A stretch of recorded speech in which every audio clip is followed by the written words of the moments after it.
नवीन motor वाहन कायदा रद्द करा आणि आंदोलकांवरील गुन्हे तात्काळ मागे घ्या. भीम प्रतिष्ठान आणि सांगली जिल्ह्यातील सर्व ड्रायव्हर बांधवांचे जिल्हाधिकारी मार्फत माननीय पंतप्रधान आणि माननीय गृहमंत्री यांना निवेदन. सांगली नवीन मोटार वाहन कायद्यानुसार हिट अँड रन प्रकरणात 7 लाखांचा दंड आणि 10 वर्षाची तुरुंगवासाची शिक्षा करण्यात आलेली तरतूद रद्द करण्यात यावी. या कायद्यासाठी संपूर्ण देशभरामध्ये सुरू असलेल्या आंदोलनातील आंदोलकांवरील दाखल करण्यात आलेले गुन्हे मागे घ्यावेत. ड्रायव्हर हा दळणवळणाचा श्वास आहे. कोणताही ड्रायव्हर जाणीवपूर्वक अपघात करत नाही. अचानक घडणाऱ्या घटनेला अपघात असे समजले जाते. मात्र या अपघाताचे खापर ड्रायव्हरच्या माथी फोडण्याचा कायदा केंद्र सरकारने लागू केलेला आहे. हा कायदा तात्काळ रद्द करावा. या कायद्यामुळे ड्रायव्हर बांधवांमध्ये भीतीचे वातावरण निर्माण झाले आहे. भीतीने ड्रायव्हर ड्रायव्हिंगचे काम सोडत आहेत. यामुळे ट्रान्सपोर्ट व्यवसाय ठप्प होत आहे. शेतकरी आणि व्यावसायिकांचे मोठे नुकसान होत आहे. असा ड्रायव्हरांवर होणारा अन्यायकारक कायदा तात्काळ रद्द करावा आणि आंदोलकांवरील गुन्हे माघार घ्यावेत.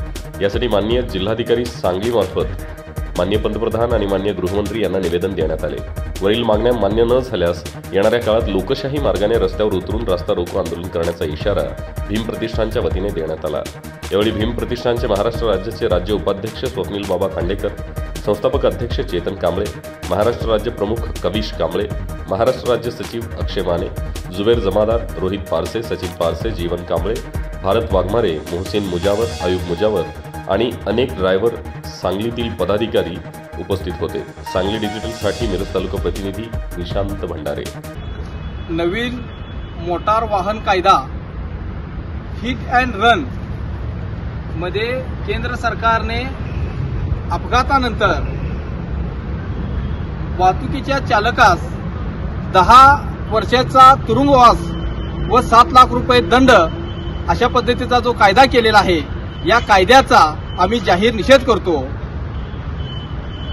ड्रायव्हर अथवा चालक हा या देशातील दळणवळणाचा श्वास आहे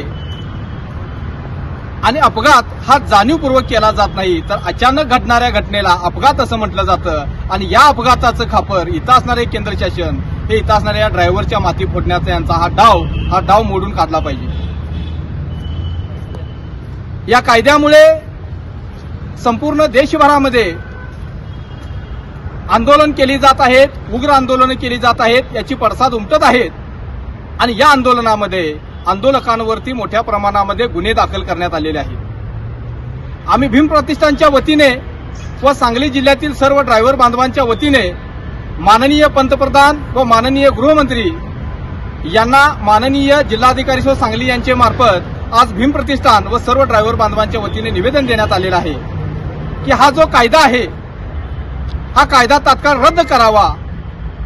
या कायद्यामुळे अनेक ड्रायव्हरांच्या मनामध्ये भीती बसलेली आहे आणि यामुळे हे ड्रायव्हर आपले काम सोडत आहेत आणि त्यामुळे ट्रान्सपोर्टचं मोठं नुकसान होत आहे. वाहतूक ठप्प झालेली आहे.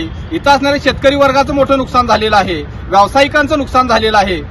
यासाठी हा कायदा तात्काळ रद्द करावा व ज्या आंदोलकांवरती गुन्हे दाखल केलेले आहेत हे गुन्हे तात्काळ माघार घ्यावेत अशी असणारी मागणी निवेदनाद्वारे या ठिकाणी केलेली आहे. येणाऱ्या काळामध्ये हा कायदा रद्द न झाल्यास सांगली जिल्ह्यामध्ये भव्य असा रास्ता रोको आंदोलन करू असा इशारा देखील आम्ही निवेदनाच्या माध्यमातून दिलेला आहे. जय भीम, जय शिवराय, जय भारत. सांगली डिजिटल जमाना, डिजिटल बातम्या.